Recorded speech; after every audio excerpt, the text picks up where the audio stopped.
Lorsque vous allez au-delà de votre identité et que vous devenez une pensée et une possibilité, quelque chose d'étonnant se produit encore et encore. Nous l'avons mesuré sur tant de personnes. Vous vivez avec les hormones du stress, la peur, l'anxiété, l'inquiétude, la colère, l'agression, l'hostilité, le jugement, l'envie, la jalousie, le désespoir, l'impuissance, la dépression, la culpabilité, la honte, et tout cela est créé par les hormones du stress. La psychologie appelle ces états normaux de conscience des états altérés de conscience. Et nous vivons ces états émotionnels de façon constante à partir du cerveau, qui est conduit par ces hormones. Le cerveau est en état d'urgence et il est dans un schéma d'onde cérébrale très élevé. Dans ce schéma d'onde cérébrale élevé, cet état d'hyperexcitation, vous ne quitterez pas votre attention du monde extérieur parce que les mécanismes innés vous disent qu'il y a un prédateur au coin de la rue. Il y a un danger dehors et vous ne voulez pas détourner votre attention de l'environnement extérieur. Pourquoi voudriez-vous y aller ? Vous croyez que le monde extérieur est plus réel que le monde intérieur ? Et parce que votre attention va de vos problèmes à votre relation, à votre Facebook, à votre Twitter, à vos enfants, à votre voiture, à votre visage et à votre poids, votre attention est fragmentée. Si vous regardez comment le cerveau commence à compartimenter, les hormones du stress créent des modèles d'ondes cérébrales très incohérents, très rythmiques, et cette incohérence, au fil du temps, commence à créer un signal incohérent dans le système nerveux central qui contrôle et coordonne tous les systèmes et le corps se déséquilibre. Maintenant, au moment où vous commencez à ouvrir votre attention, dans le moment, vous commencez à devenir personne. Rien, nulle part et jamais. J'ai vu cela encore et encore. Vous devenez une conscience, une pensée et une possibilité, et au moment où cela se produit, l'identité disparaît et le cerveau dit « Merci, il est hors du chemin ». Tout d'un coup, ces différents compartiments qui ne se parlaient plus commencent à se tendre la main et à se connecter les uns aux autres parce que ce n'est plus un mode de survie. En d'autres termes, en survie, il faut prendre soin de soi. Les compartiments du cerveau vous disent que ce n'est pas le moment de communiquer, mais le moment d'être égoïste. Mais quand vous commencez à ouvrir votre attention, le cerveau commence à devenir très organisé, très intégré et très cohérent, et les différents compartiments du cerveau commencent à se parler entre eux. Nous appelons cela un état de cerveau entier. Le cerveau frontal commence à parler à l'arrière. Le côté droit commence à me parler et vous voyez cette sorte d'union psychique se produire. Si vous regardez la personne pendant qu'elle fait ça, voilà ce que vous verrez. Vous verrez une personne qui ne veut pas qu'un moment se termine, car elle est tellement connectée à quelque chose de plus grand qu'elle a confiance en son avenir à ce moment-là. Maintenant, j'appelle cela l'état naturel de l'être. Lorsque nous arrivons à ce point où nous nous sentons connectés, nous sommes plus d'énergie et moins de matière. Nous sommes plus des ondes et moins des particules, et nous nous sentons connectés à un futur. Et quand cela se produit, le champ autour du corps commence à devenir très grand. Je le sais car je l'ai mesuré.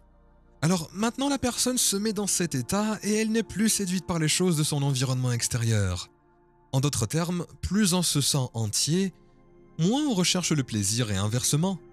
Ainsi, au début, lorsque nous faisions les mêmes mesures et que j'observais cette femme observer son cerveau, et je voyais son état empirer pendant la méditation.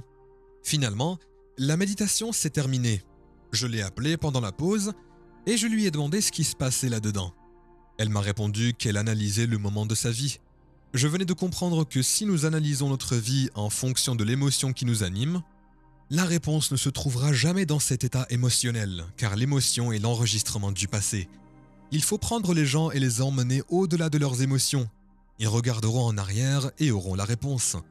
Je ne réponds plus aux questions dans mes ateliers parce que je sais que si une personne traverse quelque chose, elle ne va rien entendre de ce que je dis qui ne soit pas à la hauteur de son état émotionnel ou qui ne le change pas.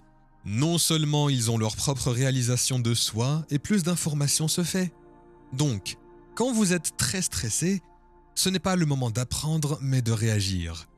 Ce n'est pas un temps pour la croissance, la création et les projets de construction à long terme, et donc nous devons abandonner la chose même que nous avons utilisée toute notre vie pour obtenir ce que nous voulons pour que quelque chose de plus grand se produise. C'est une compétence parce que nos étudiants, avec du temps, peuvent changer l'état de leurs ondes cérébrales très vite, parce qu'ils se sont entraînés à le faire une fois. Ils sont capables d'aller au-delà de leur esprit analytique. Ce qui sépare l'esprit conscient de l'esprit subconscient est l'esprit analytique. Donc pour programmer et reprogrammer le subconscient, il faut arrêter de penser.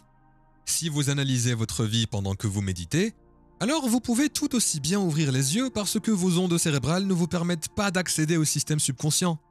Nous avons vu à maintes reprises que nous pouvons l'enseigner et que les gens peuvent devenir vraiment bons à ça.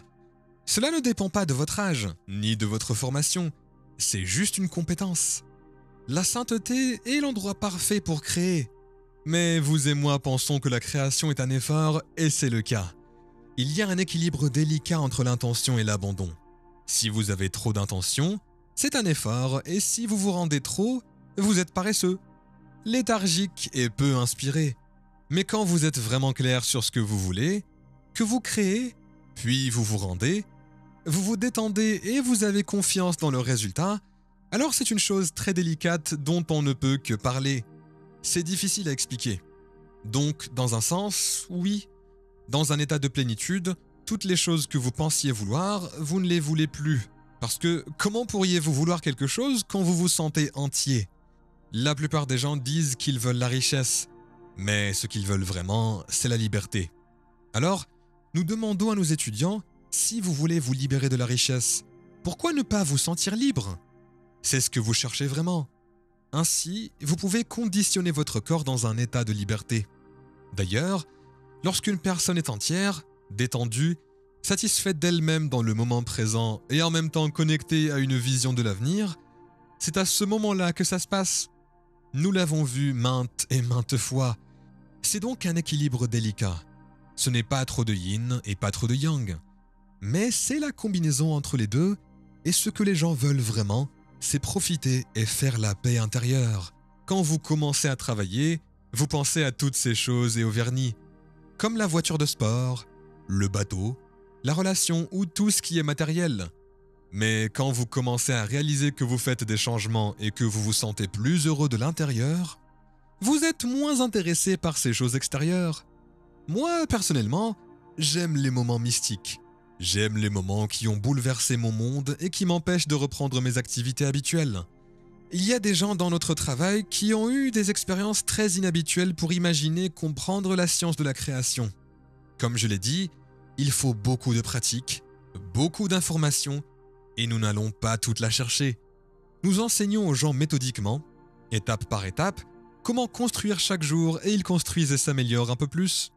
Imaginez que vous faites cela à un tel degré que vous comprenez comment le faire tout le temps. Vous n'allez pas vous asseoir pour faire le travail et penser que vous devez créer. Maintenant, vous serez assez inspiré pour créer et vous aimerez ça. Ce sera quelque chose que vous attendrez avec impatience. C'est un peu la chose dont je suis fier quand il s'agit de notre communauté. Nous sommes des faiseurs et les gens font le travail tous les jours parce qu'ils veulent que la magie soit maintenue. Ils veulent que ça continue. Donc, ce n'est plus une obligation, plus un besoin de le faire pour plaire à Dieu, pour faire la bonne chose, pour être bon ou peu importe. Ils veulent le faire parce qu'ils veulent que ce genre de monde fou continue à exister. Si vous êtes dans le système de croyance inconsciemment, que votre corps local dans l'espace, le temps, la réalité tridimensionnelle, que vous essayez d'atteindre vos objectifs, de créer votre vision et de faire toutes les choses dans votre corps en essayant de changer la matière, alors vous devez traîner votre corps à travers l'espace chaque jour pour obtenir ce que vous voulez. Ça va vous prendre du temps, peut-être quelques années, pour finalement atteindre vos objectifs parce que vous devez penser à bouger votre corps pour obtenir ce que vous voulez. Alors vous devez faire une compétition, avoir une force, vous battre pour elle, la contrôler, la manipuler et trouver une solution.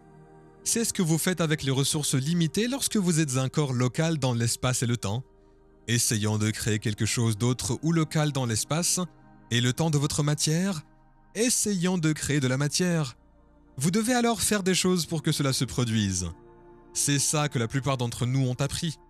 C'est pour ça que vous n'avez pas les compétences si vous n'avez pas toutes les différentes choses. Maintenant, vous devez laisser tomber cette même chose que vous avez utilisée toute votre vie pour obtenir ce que vous voulez. On a appris une autre façon de le faire. Maintenant, vous êtes de retour à la matière. Essayons de la changer. Vous êtes dans ce monde tridimensionnel. Vous pouvez l'exécuter et l'arranger, mais ça va prendre du temps. Vous commencez à réaliser que là où vous placez votre attention, c'est là où vous placez votre énergie, et plus l'émotion que vous ressentez quand vous êtes en colère est forte, plus vous allez faire attention et donner votre pouvoir et force vitale à cette personne, parce que c'est là que se trouve votre attention. Quand vous apprenez à baisser le volume de cette émotion, vous enlevez votre attention de cette personne. Vous commencez à briser votre lien énergétique avec cette personne et rappeler l'énergie à vous. Maintenant, vous avez de l'énergie pour guérir. Vous construisez votre propre champ électromagnétique. Quand vous comprenez la science de la création, que vous comprenez que cela se passe dans le moment présent et que vous vous exercez chaque jour à être présent, alors vous ne commencerez pas à créer tant que vous ne saurez pas que vous êtes au-delà de vous-même. Vous créez dans le moment présent quand vous êtes là et quand vous n'êtes pas là. Vous créez en changeant votre énergie. Si vous comprenez qu'il y a une correspondance vibratoire entre votre énergie et un certain potentiel dans le champ quantique, vous n'avez plus besoin d'aller quelque part pour l'obtenir. Vous êtes l'aimant. Vous attirez l'expérience et vous faites s'effondrer le temps, l'espace et l'expérience.